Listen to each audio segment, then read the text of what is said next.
And that's it. Just like that, everybody. We're live. No fooling around this time. We got no time I like for background music. We got no time for title cards. I'm going to refresh my page so we can make this public. There we go. So now everybody can see it. Edit audience and public. Boom. That way we'll get everybody's comments in here, should there be any. We are streaming live here on my page. We're on our YouTube page as well. So wherever you are chiming in from, give us a hey, hello, how are you?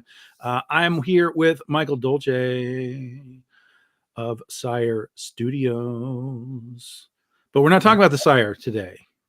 We can talk about the Sire. Talk about whatever you want. We can't. What do I care? We talk about the football schedule. Talk about whatever the hell we want to do. Talk about how long we've known each other now, which I was thinking about that today. Yeah. Because next year is our 15-year anniversary for the company, for Penny for Your Soul. And so that means that I would have met you roughly like 17 years ago. Because it would have been like that is absolutely correct. Wizworld LA 07. Yeah. That was a great show too. I remember that. And I had just finished the second miniseries of Sire. And that was the one we were promoting. And then you came up and you had all these questions for me. And how do I run, how do I do this? How does this happen? And I gave you all my things, and you took everything I did and like exponentially did them way better than me, which I thought, and it doesn't, in no way, shape, or form do I ever want to come off sounding like, damn it, he did it better than me. No, I was like, man, I was always like super proud. I'm like, damn, he took my initial lessons too. You took my initial lessons, and then now you full circle, you have exponentially more knowledge than me on how to do it in this internet age, because I just don't internet well. So it all comes full circle. I don't internet well at all. I hate it. I guess I really do. I do too. I do too. But I enjoy this. This is kind of cool. I enjoy this. Is cool. This is, I think, the only thing internet related that, and this even took me a minute to grow into, because I remember when this was like first starting, I was like, I don't want to do this. Why are we doing this? But it's become something that I've grown into. But just like making comics, I just kind of grew into it. But you were one of the guys that when I knew nothing, I basically I was literally wandering around that con, just being like, okay, who makes comics here, their own shit, and what can they tell me? And you were one of the guys that I met. Dave Nakayama was one of the guys that I met. And he just did a cover for us a couple of years ago, finally, after all these years. So that was great.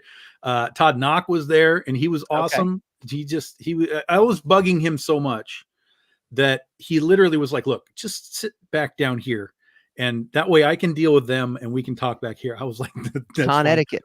I was over the moon, man. I was like, it was like really great. I was like, Todd, that's amazing. So it was a really cool thing. And then you were there. Not only were you there, but you did like a panel. You were talking about stuff. Yeah. And what's funny though, that publishing and stuff. What you just mentioned with Todd is what's called con etiquette, and it's like sometimes you'll run into, especially now Comic-Cons being what they are, right? They're like they really are like pop culture magnets for like people who, they're not necessarily comic book people. They want to come and see the spectacle. They want to do this, whatever. And they want to come see you. They're like, oh, I'm going to be there. I want to talk to you. And it's great. It's like, I love talking to people. I love seeing people. However, there's also like, I'm also trying to sell books. And make money. So some people like to block. Like you came and hung out and sold books for us. So it was like, dude, I don't want you to leave. You're at C2E2 and you're like, hey, you got to buy this book. And it's like, all right, great. You're earning your spot here. Yeah. I sold at least one for sure. No, absolutely. I think you sold like 2 or 3 for us. Which is awesome. But I just laugh because there's some people that they'll just plant themselves like right in front of like all your merchandise and block off all lanes, and you're like, hey man, it's great seeing you, but I want to see you less and less the more you sit in front of my the more you cause me not to make any money here. Oh my God. So that would take us to, and I was thinking about this too, because this plan thing is you got going on. This is now almost like 10 years ago ish when Yes. we were at San Diego Comic-Con. Yep. And I was there with Aspen for, I think, either the first or second year with Aspen. Mm-hmm. And you were over at one of the hotels, and I didn't know where the hell I was going. So I was just hotel hopping. And, Sure. and there you were chilling out at the hotel. And you were running a Kickstarter campaign at that point. And I think at that time I'd only run like 2. And for like that was my second Kickstarter, and it's the only Kickstarter that has not successfully been funded. And it was, and it's funny, I just did a podcast interview because we're promoting Plan 79. Here, go ahead, show them. Let's do the plug. Let's do the plug of Plan 79. Ding. It's up there right now. I want to get to 3,000 by the time this live stream is over. That's my goal. So if I have a Kickstarter goal, that's my goal. There we go. But anyway, so I had just done one Kickstarter in 2014. It was for a book called The Undone, which is now called Time Trader, which is now with Rogue Matter, which will be coming out later this year, and it'll be in next year, which is great. And it was a lot of work. It was like 25. I asked for 2,500 to cover all the expenses. Ended up making like 3,200, but then realized that I ended up not making any money because 3,200 to do it is just, it's, even back then. Yeah, there's the goal, and then there's the real goal, and that's Yeah. But back then it was still, Kickstarter was still like this I don't think Kickstarter knew what Kickstarter was going to be yet. Sure. But it was, ask your friends and family for money. And I'm like, I don't really like that, man. Like, it just feels weird. I have money. I could publish the book, but the problem is, then it's chicken and egg, right? It's like, well, can I get something in stores? And if I get something in stores, am I going to make back that money? There's no reason to do it, blah, blah, blah. So I didn't really grasp what Kickstarter was back then. And so the second time we were doing it, James Mossy and I, who created it was called Plan 10.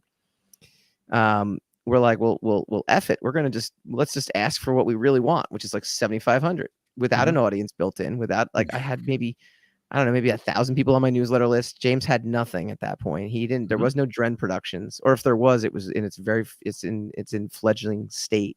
Yeah. And we actually did okay. We earned we got up to like $5,000, I think, $5,000 or $6,000, which was close, but it was like, it wasn't going to hit. And so we actually pulled the Kickstarter. We didn't want to have it not fund. And that's the first and only time we ever did that. But the irony is, if we'd known now, if we knew then what we know now, it would have been like, well, we would have set our goal way less. We would have made way more than our goal. We would have made enough to make the book. And Kickstarter ended up becoming this distribution platform, and it ended up becoming this community. It ended up becoming like all these things. But back then we just didn't know what it was. We had no idea. No, nobody did. I mean, even I, at that point, I think I had done 2. We struggled to hit both of them. It was like these new weird IPs. It wasn't even like our regular IPs. Yeah. So it was all just test. Like, what does this do? How does it work? What do we have to do to make it happen? So what I'm curious about. So back in the day, it was called Plan 10 from Outer Space. That's what you were trying to fund. So I'm kind of curious as to where that came from. Like, were you? I mean, clearly you were aware of Plan 9, but were you like a fan of Plan 9? No. Like, were you James like fully like, give me the Ed Wood experience? I wish it was a more exciting story. And I actually did this again. I literally just recorded another podcast and had to give the same story. But yeah, James and I were at New York Comic-Con, doing a table together, and he's like, we can do stuff that's, public domain. If it's public domain, we can do it and people know it. This and that. And I'm like, oh, all right. And then he's like, what about Plan 9 from Outer Space? And I'm like, all right, sounds cool. And then, so it was Plan 10. We ended up changing it to Plan 59. I think, were you the one that suggested 59? I forget what it was. I don't remember. So initially what happened, I don't remember exactly how we got to 59 out of all that. So you were doing Plan 10 at that point. Right. And then it wasn't going back years later. Yeah. And so many years after I had done Kickstarters for a while, and I kind of felt like I had the hang of it, and I kind of understood the market, like how it works and what it's looking for. I came back to you guys and I was like, what are you guys doing with that thing that you had? Because I think now's the time that you could do it.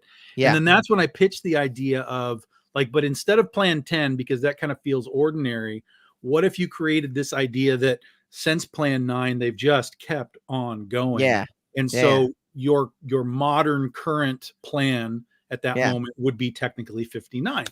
Right. And so you'd go Plan 59 from outer space, and then that would open the doors to do whatever you wanted, past, future stories, whatever.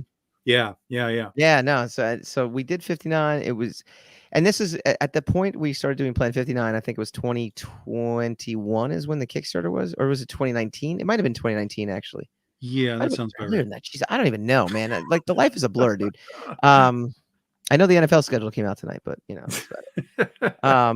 No, so we you know, at that point though, James. So I give all the credit in the world to James. So it's another person that again, I've managed to, like, you know, I push him on the bike, and then, you know, a few years later they're like motorcycle riding, and I'm like, wow. And I just went cross country. I'm like, well, that's crazy. I never left the neighborhood, but you know, it's like, James built up his audience, built up his direct, you know, fan connection, his biggest fans, started and really, you know, he took the time to learn Kickstarter, took the time to kind of, you know, he did the comics launch course, which was a big help for all of us, with Tyler James. You know, he runs those workshops and stuff.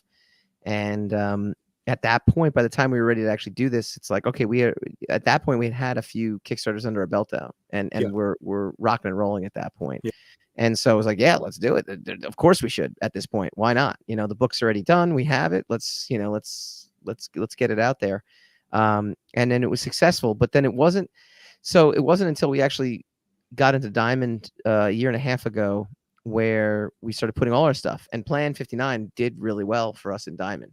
And we kind of sat there going, wait a minute, we really got to, you know, Tom's idea, we got to go back to that, because now, you know, it was like the Kickstarter was good. Like the Kickstarter was totally solid.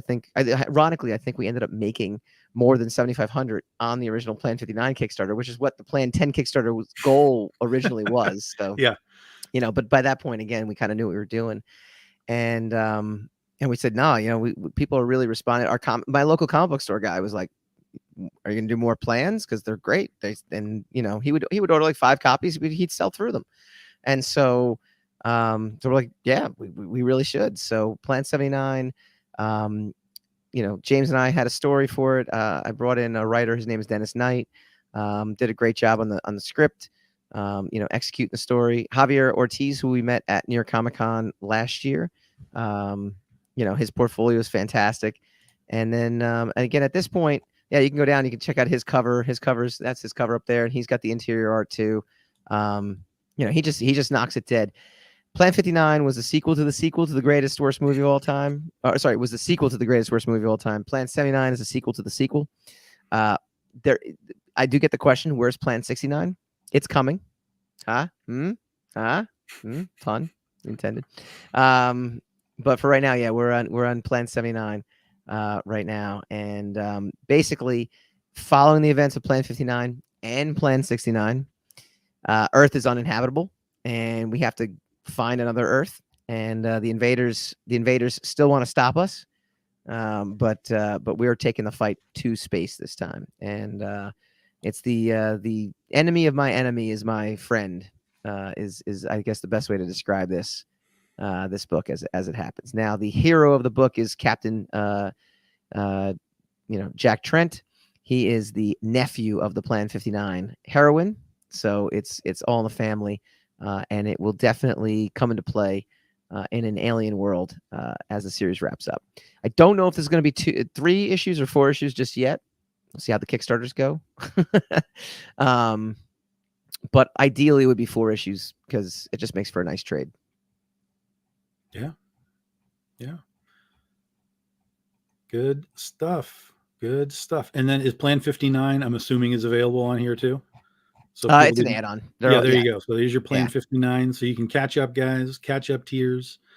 Get your 59, get your 79, and then, as I've been telling you, that's it. Get ready Break it for out, baby. 39, because 39 is what I'm working on right now. You guys have all seen this beauty right there.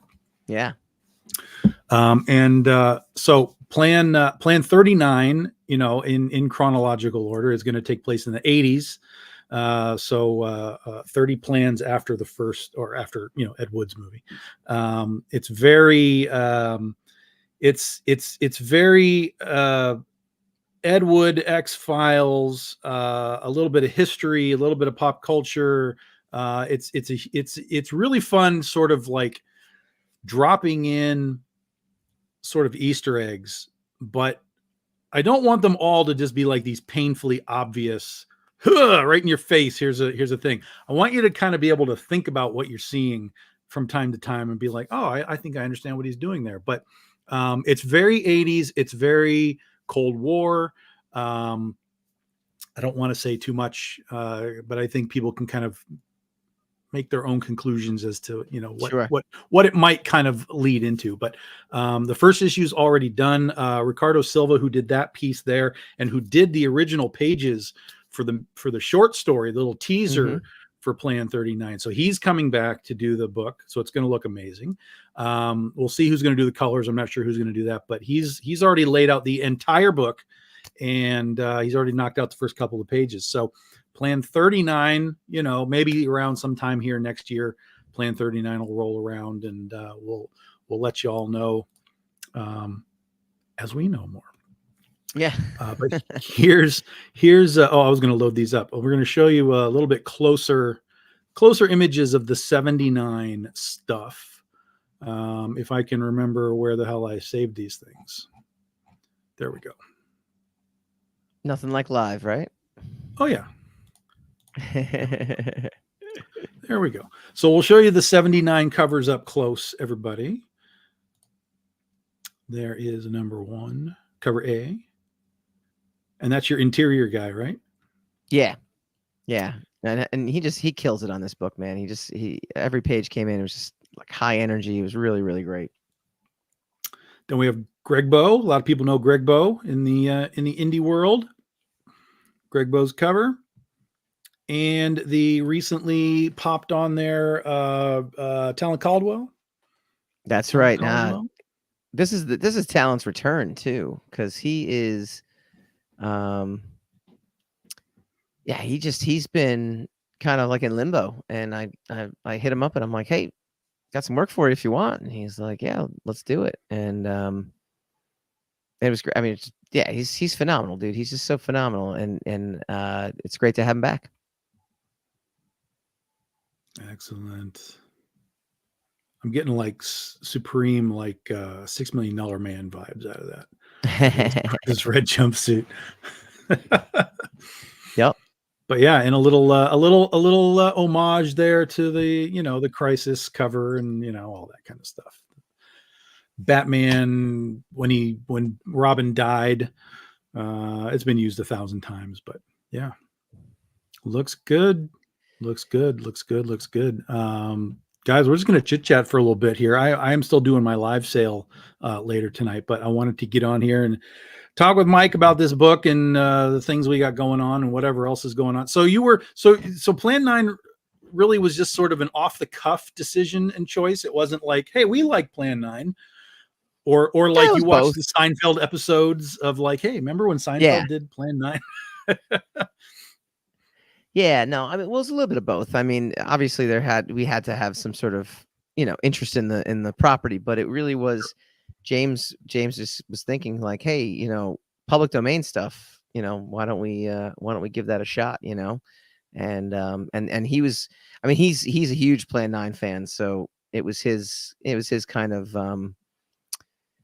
you know, all the Plan 9 references in Plan 59 kind of came from him. And the initial script too. He wrote the initial script. We came up with the idea on the spot at New York Comic Con, where I was just like, and this is going back to 2015, and it's not even nearly as bad as it is now, right? I was like, man, everyone's on their cell phone. Like, it would be so easy to just enslave humanity if like you just put it on your cell phone. And he's like, all right, that's it. That's a script. And he just he pumped out 60 pages. That was in his more prolific days when he, you know, he wasn't running a publishing company. Yeah, I completely understand that. Understand that. Yeah, but, I was supposed to write Plan 39 for you guys last year, and it just got completely out of hand for me. And so then James messaged me early. He was like, so what, you want to do it? I'm like, yeah, I still want to do it. Like, when do you want it? He was like, I don't know, like April. I was like, fine. So April, whap, here you go. Script, knocked it out. I love it. I think it's great. I think it's going to be a lot of fun. Yeah, and I look, at really, this point too, I think that's really what it all comes down to, right? Like what is fun for us to do, and this is this is fun, yeah, right? Like I mean, yeah, what else is oh, more fun than that? 100%. You know? I went like on a deep dive too before I kind of knew what I wanted to do anyway. And you guys had kind of a loose, like, this is kind of what we want to do. And I was like, all right. But I wanted to put my brain in like the space for this, right? And so it Mm-hmm. wasn't a matter of going back and watching Plan 9, even though I did. It was also like, okay, I want to watch the X-Files again. I want to watch like Mm, Project Blue Book. I want to like research alien stuff. I want to know what was happening in the 80s that I could tap onto, like mm-hmm. what real moments of UFOs that we, and it turns out there's 80s shit that was going on, which is kind of crazy that we were Yeah. able to kind of like, hey, let's use those things as elements of the other stuff that we're doing. So that was kind of a cool surprise to me. Mm-hmm. Um, and uh, and then, like I said, then it's just sort of layering this story with um, the camp and the Easter eggs and the oh, I get it, I know what I'm looking at, so that people will hopefully, those types of things like bring people right in immediately, like they understand what you're doing, Right. um, and then you give them the new story that, hey, the Yep. aliens are here to do whatever it is that they're doing this time. And then that's one of the interesting things is also is like in Plan 9, like we always kind of have this thing with the aliens where they're here to like fuck us up. But like in Plan 9, they really were trying to save the universe, because Right. they assumed that the Earthlings, the humans, were going to make this Solaranite bomb and blow up the universe. So they Right. were here to just kind of like, hey, don't do that. Like that was the whole Plan 9, is like, don't do that, and we're gonna raise the dead so that you don't do that. Like Right. that was Plan 9 from outer space. I know, and that's what's so funny. It's you know what? It's almost like George Romero-ish in the sense that the humans are always the problem, you Right. know. Yeah. And in this case, yeah, no, it's they're the bad guys, but are they really? It's I think it's it's almost it's almost yeah, a little Minority Report too, if you think about it, right? Like sure. Yeah. motivations, Absolutely. you Yeah. know, Well, it's that whole get thing somebody, where they get them before they can get anybody. before they can get it. Yeah. It's that whole thing where it's like, you are always the hero in your own story, right? Yes. So the aliens clearly are the heroes in their story because they are here to save the universe. Mm-hmm. Um, but and that was the thing, even with their how are we going to do this? Well, let's raise the dead and make sure that they know, you know that we're here and that things are going on. Like that's such a weird decision, versus like just landing on the White House lawn and saying like we're here, let's have a chat. No, we're gonna raise the dead, a few dudes, and that'll be fun. That'll be Yeah. fun. Yeah. No. What a I mean, this is the thing, man. You're just like it's like just have fun with this stuff. I mean, how could you Yeah. not have fun with this? It's just something like it's too awesome. There's going to be in Plan 79. Um, there's a reason why we spoiler alert here. Talent is Talent's cover is exactly that specific image. Uh-oh. Um, because there will be some dead raising. So but the funny thing is that in like ultimately what's going to happen in the in number one is in the process of finding a new world, because essentially again after Plan 59 and Plan 69, Earth is gone. Earth as we know it is over, and they're gonna have to go and find a new planet. But in the process of doing this, they're going to come across the invaders. The invaders are there; they're always there. But then there are other alien life forms as well too, and we might actually see the first ever team up between the invaders and the humans, because again, the enemy of my enemy is my friend. So it becomes interesting, because that's the thing. They came to Earth to destroy Earthlings, but then I kept thinking to myself, I'm like, well, they've probably done this to a bunch of other races too, or tried to do this. So that's kind of where Plan 79 kind of gets a little crazy. So now, and then becomes, well, okay, will the invaders and the humans team up? Will the humans and this other race now team up against the invaders too? So there's going to be, there's going to be some hijinks as well too. And again, some dead raising, which why not? Of course. One of the things that struck me when I saw this and I saw the art that was being done and the designs and stuff is a lot of the alien uniforms are basically straight out of Plan 9. Like it's that purple sort of whatever jumper thing. Mm-hmm. And then in Plan 39, we've modified those suits a little bit so that they actually have kind of like these suits versus like the satin, wear. But what I thought was fun, and the fact that these are being done in all these random orders so that there's not really like continuity is going to be borderline impossible to just be like, hey, let's do all of these things and then literally have a through line. But what I thought was fun about it was one of the things about Ed Wood was there was this quote where it was like, look, making movies about making movies, but movie making isn't about the small details. It's about the big picture. And I was like, that what we're doing plays exactly into that from Ed. Because it's not about all of the tiny things in this line from one movie to the next. It's just, what the hell are we doing? And are we having a good time while we're doing it? And so I think that's a great almost tribute to Ed and the way that he does things. Because there's not necessarily because the way that things are being written, there's not going to necessarily be an explanation as to why costumes would change or ship designs would change or any of that kind of stuff. It's just don't even need it. Here it is. And it's on its face. This is what you get. And you just go into the story and you enjoy it. That's, what, and again, like I said, we're in the business of making stuff that entertains us. And then we think, well, you know what, if it entertains us, I'm sure there's going to be some folks out there that are equally entertained, which I think, which again, it's kind of all you can hope for, Yeah, absolutely. I mean, we're all kind of, everybody that's in creation of some kind. And for us with comics, it's like ideas are always bouncing around all the time. And so, you can kind of get a sense of whether or not an idea is going to work pretty quickly.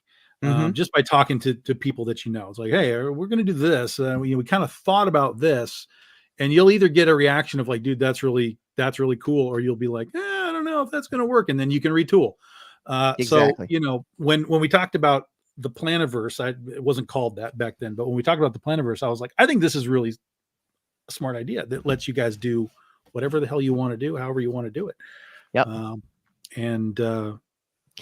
I will also give some spoilers. The best part is that it's only for people watching it right now. See, but the thing is, they can actually get in on the Kickstarter now. See, it's great, so they can be a part of this. There will be an answer to the continuity by the end of Plan 79. That will kind of be a through line through any other plan books that we decide to do. So many spoilers. So many spoilers. Yeah. It was funny though. You remember what was the Harrison Ford movie with Michelle Pfeiffer? 92. What's that? I don't know. With Michelle Pfeiffer. It was like a murder mystery. Harrison Ford, Michelle Pfeiffer film. Yeah. All right. Let's see. What is it called? River. What Lies Beneath. Okay. There we go. Oh, it's in 2000. Okay. Came out in 2000. Man. Okay. I thought it came out like way earlier than that. I remember going to the movie theater, and I saw the trailer for it, and they basically gave the entire movie away. And I'm like, what the hell are they doing? Like, well, who's going to go see this thing now? It turns out, statistics wise, the more you give away in the trailer, it doesn't affect at all. In fact, they were like looking at the box office receipts, and it's like just as high. I don't know how that works. So here, I just gave everything away. Yeah, there was I read something about that where they literally asked people, they did like a poll or like a sit down survey, like, okay, look, if you know what's going to happen in a movie, are you more likely, less likely, the same to go see the movie? Like what's your decision? And what they found was that even if people knew sort of like the twist, they still want to know how they get there. Like there's still that curiosity of like, okay, I know how it ends, but how do we Right. get there? And so Yeah. there's still the general interest of like, okay, yeah, like I still want to see this thing. So I remember when Return of the Jedi came out when I was a kid, and the day of Return of the Jedi opening, I got a box of books from Scholastic that happened to have the Return of the Jedi picture book in it. So I knew what Jabba looked like. Like I knew everything about Return of the Jedi. And all it wanted me to do was go faster, like take me faster, like get me to the theater. I need to see how all of this works in live action. So yeah, there's a lot of people like, oh, don't spoil it. Don't spoil it. I get it.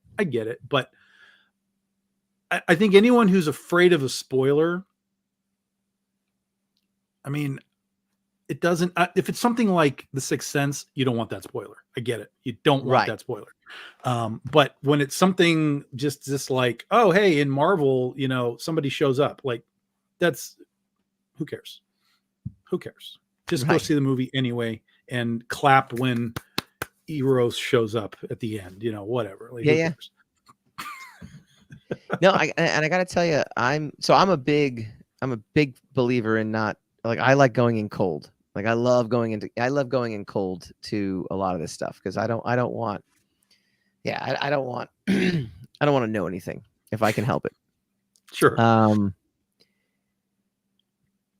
But again, I mean, I must be the minority.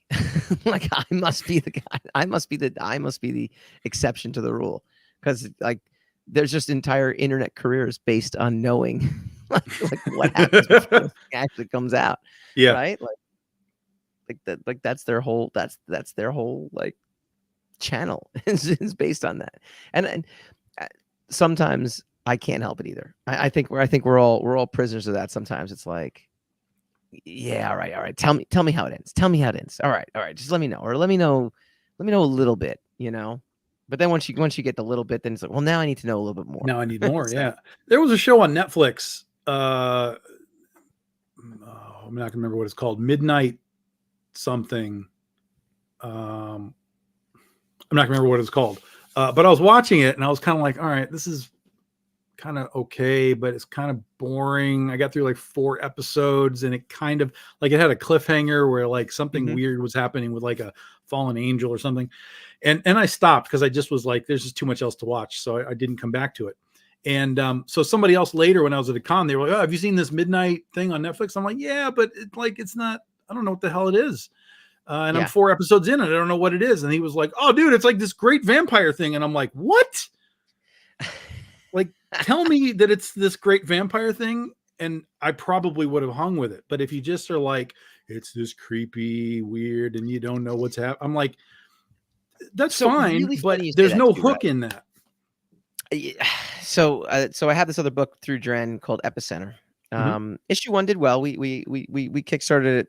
I mean, it's been like 2 years now, but we kickstarted 2 years ago. I'm working on the rest of the book. And I was out there trying to sell issue 1s in, Comic-Cons, and eventually I just gave up trying to, like, it's about a girl and a guy and they go on this camping trip and, so he's not what he appears to be. And there's an alien invasion, blah, blah, blah. And they're like, oh, okay, whatever. And I'm like, damn it. I'll just give the hook. Like, I'll just give you the hook, even though it's supposed to be like the hook of everything. Is that he's actually a Cold War experiment that was smuggled into the country and forgotten about. And then one day he activates and triggers an alien invasion. And it was a hook that, I mean, I thought was really cool. I mean, I came up with the book like, almost 15 years ago now. And I remember talking to artist Ryan Bodenheim, who rest in peace. He's not with us anymore. But and I'm like, yeah, I have the story for this. And he's like, that's really cool. And I'm like, yeah, that is cool. All right, great. And then I would pitch it. I pitched it to Image. I pitched it to a bunch of different places. And I'm like, well, I don't want to give away the hook, in the log line or anything like that. I want to, kind of, and it just never, it just didn't, I pitched it to Oni and Image, and they both turned me down. I pitched it to, Aftershock when they were around, and they turned me down. And then again, even in the Kickstarter, I think the art sold it, which was great. But the story wise, I'm sitting there going like, yeah, like what's this? What can I tell people without giving it away? And finally I just gave up, and I'm like, no, let me just give it away. And at the conventions now, the book sells. They're like, oh, that's really cool, and they'll buy it, and it's like, all right, well, I just gave you like the most important thing that I didn't want to give you, but it's working because it's selling books, and now they want to see how it gets there. And right. I guess that's the lesson for all of us, right? Like, I mean, when we have a great idea, the idea is great, but the characters and the setup and the actual stories is what's going to sell it. So the idea alone is great, but it comes down to, how you execute that idea through the characters. I think for us, like as writers, I think we want the reader to have the experience of hitting that note and being like, whoa, that's crazy. Yeah. But they almost need that in the sales pitch. Whoa, that's crazy. Let me buy it. Versus like, oh, that sounds all right. Maybe I'll try it out before I leave the con. And then we all know, you've got about a 1% chance of that happening. Yep. Right, so you've got to figure out a way to have your elevator pitch that's got enough in it that either they'll ask you a question back like, oh, and what about? And then you can keep going, or they just have locked in. Like one of the things that sells Penny for Your Soul almost instantly is I give them the tagline of, heaven versus hell in Las Vegas and buying souls. And when I can kind of tell they're either kind of like instantly like, oh yeah, that sounds great. Or they need one more nugget. And then I go like, so for example, like Jesus is a televangelist, and that's it. Like, that's it. That's all they need. They're like, what? And I open the page and I show him, doing his thing. And they're like, give me that book. So, sometimes you just need a kernel, one more kernel to pop in the bag. And you can get them. But it's true though. I mean, it's really true. I don't think there's any question about that because, but it's a struggle. It's always a struggle because I agree with you 100%. You're really trying to get, that experience for them. You want that experience to where, they're like, oh, wow, I didn't see that coming or whatever. You want that shoe to drop. But it's not always something you're going to be able to do. Like, you're just not going to be able to do it, and so, yeah, I get it. It's tough, man. It's tough. This comic book thing, this storytelling thing, it's tough. Yeah, it's storytelling. It's across the board. That's why I think you get like these trailers for movies are either, like you said earlier, like it's either just going to show you everything or it's going to show you nothing. And I'm not even sure. Like I just saw the Wicked trailer that just dropped today. Okay. And I was so wildly disinterested. And I was really kind of surprised how disinterested I was. And I kind of thought about the trailer. I was like, I don't think they showed me anything. Like they did, but everything that they showed me is sort of very cursory. Like, this is all happening and we're going to show you what And I'm like, nothing, it didn't grab me. I didn't blow up, man. I didn't be like, holy shit, Wicked looks amazing. Like it just was, it wasn't there. And so I'm kind of hoping that that's just a bad trailer. And, which happens, there are bad trailers. I think that Jeff Goldblum is great as the Wizard. I think that's brilliant casting. Right. But the rest of it just kind of left me a little cold. So we'll see how that plays. Yeah. I mean, look, what else? That's half the fun. Let me ask you a question on a larger topic. Are you going to movie theaters these days or no? Oh, I go all the time. Yeah. Yeah. You're a big movie theater guy. Yeah. I love the experience. I like the big dark room, the huge screen. I tend to go when there is nobody in there.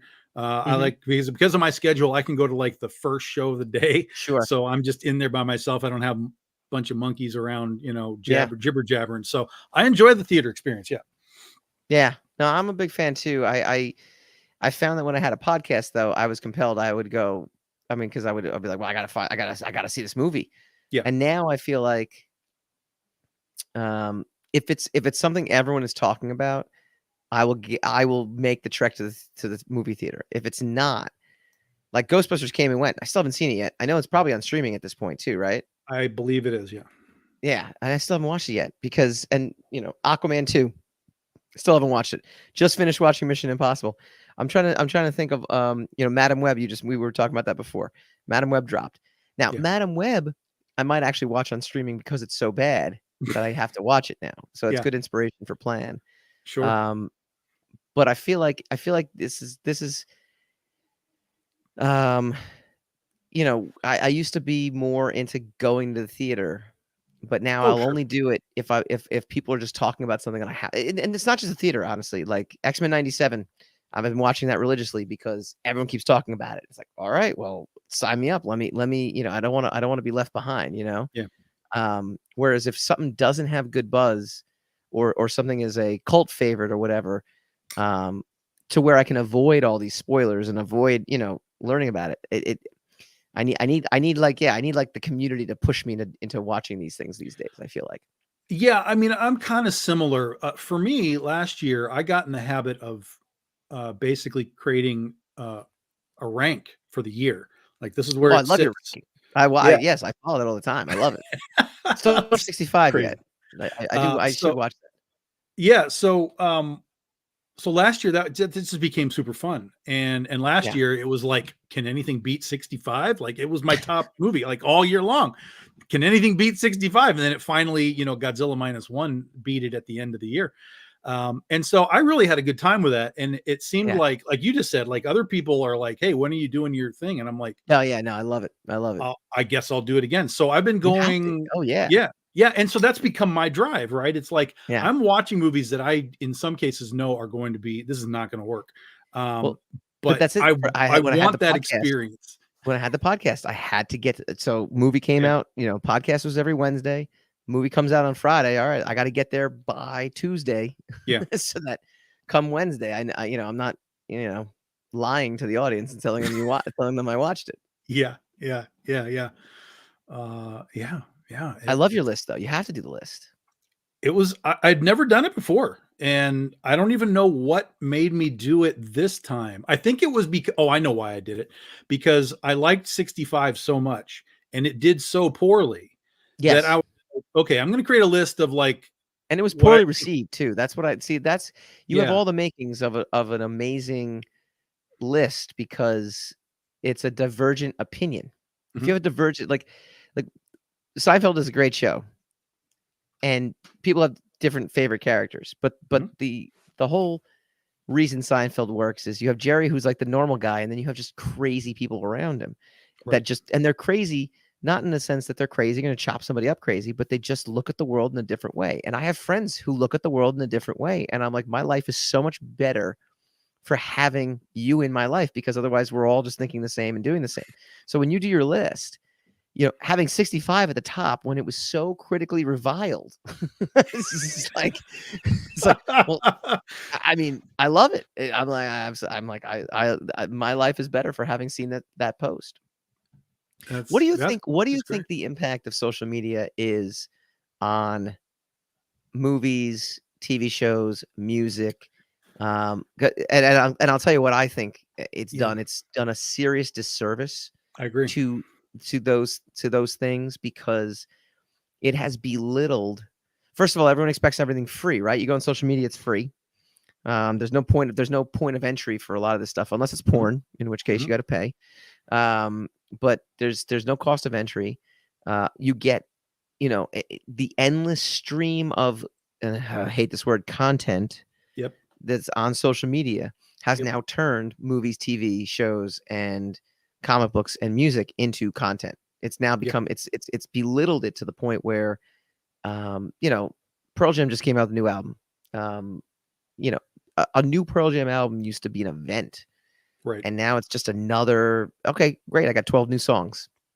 It's just added to my queue now, and maybe that's my way of thinking. I'm sure there's diehard fans out there who still feel it's an event, and whatever, and that's great. I wish I had that kind of same excitement for it. But movies come out in movie theaters. I don't see it as like big events anymore, unless again, communally we're all talking about it. Yeah. and we're all behind it. And then it's like, then it becomes an event for me. And I hate it. I hate it. What is this the same for you? I totally agree with you. And unfortunately, the only thing that the community gets behind anymore is something like a Deadpool Wolverine, an Infinity War. Like that's all that they get behind anymore. Yeah. And it doesn't matter how good these smaller films are. Like Voyage of the Demeter last year was a really good small film. But no one went to see that stuff. Yeah. And so we've not only social media is not only like given us like, well, I'm going to see what Tom says, and if Tom says, then I'm going to decide on whether I see it on what Tom says. I mean, that's dumb. Yeah. You know, even back in the days of like Siskel and Ebert, they would argue about movies and stuff, but it was never. I never had this sense of like, well, Siskel liked it, so I'm going to see it. Like, but nowadays there's so many people just shouting into the internet of like, this is so good, this is so bad, this is so good, this is so bad, and most of it now is this is so bad because we actively almost want to see things fail now. We've reached a point where things got so big that now it's just how can we tear it down? And now that's not to say that bad movies aren't being made, because they are, but I think that sometimes things get a little more crapped on than maybe they deserve. Madam Web excluded. So yeah, I definitely agree with you, and that's one of the reasons why I go to the movies, is because I like that experience of going and sitting in the dark and having the noise and really, here's the other thing. Is the focus, because if you've paid money for your ticket and your soda and you're in the theater and you're there, you're focused on that versus I can't watch movies at home. I can't. Yeah, I watch because you're on your phone. I watch them in parts. Yeah. Because if at any point I just start getting bored, and not in a bad way, right? Like just naturally, right? You hit a certain point. It's like, all right, I could just flip the channel, or I could put something else on streaming, or I could, scroll on my phone. Yeah, you play a game on your phone while it's playing. Oh my gosh, yeah. 100%. How many times do I watch? I mean, and I'm no different than anyone else here. I'm not saying I'm unique in this sense. I'm saying it sucks that we're not unique in this sense. If I'm watching a sports game, I'm actually also texting I'm in 3 or 4 different group chats about the same game that I'm watching. Yep.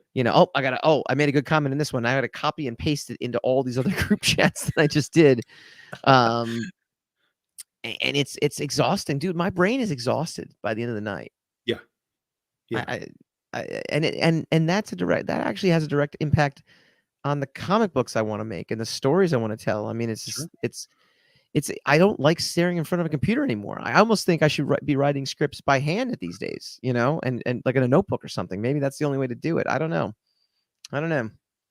Yeah. Man. Focus is hard here, but I don't know. Yeah, I don't know how good it is. Yeah. And it's not a get off my lawn kind of thing. Trust me. The future is awesome. It is. Except there's certain things that we specifically in our age group know, that this next generation is missing out on. They're just missing out on things that we took for granted, that we enjoyed, that are no longer here. Like going to the movies was awesome. Like it was awesome. I remember when I was like, especially before I was 21 and could drink in bars and stuff like that. But even after that, didn't matter. It was, you go to the bar before, you go to the bar afterwards. The movie was part of your night. The movie's like, let's go to what's playing. All right, let's just go. We'll just go to the movies and see what's playing. Because you didn't have 18 million things that you could stream at any moment and then watch nothing, by the way. Because I that's the other thing too, is streaming. I put Netflix on, I look through stuff and I'm like, well, yeah, that looks good. Oh, that looks good. All right, that looks. And then I'm like, all right, I'm just gonna put a game on. Yeah. Yeah. It's overloaded. We're overloaded. Yeah, like we talked about the Wizard of Oz, right? That used to be like every year it was on TV. Bing, and even TV became an event because oh my God, the Wizard of Oz is on. We're gonna watch the Wizard of Oz. Every year it was the Rudolph show for Christmas and all that kind of stuff. And now it's just like, well, we own it. It's on our shelf. It's on Amazon. It's on Tubi. It's here whenever we want it. And so all entertainment in that regard has taken a step down because the speciality of it is gone. I refuse to sign up for Spotify or Apple Music, and I still buy. Now, mind you, I buy them digitally on iTunes. But I buy albums, I do that specifically because if I have access to all of them, nothing will be important to me. I will literally. Oh, I could listen to a band I've always wanted to listen to, and all right, great. It'll just be another. It'll be more content. It'll just be more content as opposed to like, all right, I'm buying this album. Like I'm putting money down to enjoy this album. Specifically. And if it sucks, well, then I wasted my $10 or whatever, which $10 doesn't go very far these days anyway. But the experience is much. It's like that's the one experience I haven't given up. Like I still haven't given that up yet. Like I'm the same way, dude. I buy CDs all the time. I literally just bought the new Jaws soundtrack. That's great. Because it's the whole 2-disc, like every note that John Williams made for the movie on a thing. I'm like, yeah, give me that. No, I got it. And then it's like people will be like, well, why don't you just watch the movie? I'm like, because the music is its own story. And that's again, like within music, like new album. I bought a CD. Still have it. Buying CDs, man. Yeah. I have a big CD collection, soundtracks and just stuff. And I'm like, I want to just sit and listen and let John Williams tell me the story versus Steven Spielberg telling me the story. And it's a different experience. And so, I love it. So I'm telling you, this is why it's not a get off my lawn statement, because now I'm reading about a lot of the Gen Zers. Why is Friends so popular? Friends is so popular because they are actually nostalgic for a time they never got to have. Like the idea of 6 friends sitting in a coffee shop without phones, talking and drinking coffee is like, I don't understand. Where are their phones? Man, that looks like a much happier time. And it was. It really was. Like, I hate to tell you, I hate to tell the kids, like, I tell you, I have an 8-year-old and a 5-year-old, and we're trying to give them as much of our childhood experience as we can possibly do. Once they get a phone, it's gonna be over. Like it's gonna be over. They're just gonna get sucked in like all the rest of the kids, and adults too. We're all screwed. That's why Plan 59 works so well. See, all full circle. That's right. Plan 59, guys. Plan 79 is live right now. 5 more days to go. So get your covers. It's a very easy campaign, guys. There's only like 3 covers. And then there is one thing that we didn't show. We'll scroll it down, baby. It's just added today. Zoom is the Greg Bo Watson. So there's the Greg Bo Watson. Now we also have the Greg Bo Watson NSFW. If you are so inclined, this was added on today. So get yourself a little, some fun Greg Bo. Again, Plan 59. If you didn't get it, you can get it here. It's right there, Plan 59. And then there's all kinds of other stuff. They've got stretch goals going on. You know how Kickstarter works, everybody. But 5 days to go. They're almost at $3,000. Give them a little pop there, guys. And remember, Plan 39 will be next year. This all works together, kind of, sort of, in the way that Michael gave the spoiler away. There is a long form element to this, which I think will also be fun for you guys. But you got to get in now. Get yourself a 59 and a 79. Get ready for 39 next year, which will be our 15-year anniversary. So you guys get to celebrate 15 years with us with a little Plan 39. So that'll be super fun. Piggyback. Yeah, man. Thanks for hanging out, dude. Appreciate it. Anytime. Always fun. Guys, if you have any questions, of course, just drop them into the stream whenever you're watching this back. We'll answer any questions that you have once you post them in there. And I'm about to head over to Comic Book Shopping Network and do our live evening show. So we'll see you over there in just a bit. Thanks, Mike. We'll see y'all later. Take care.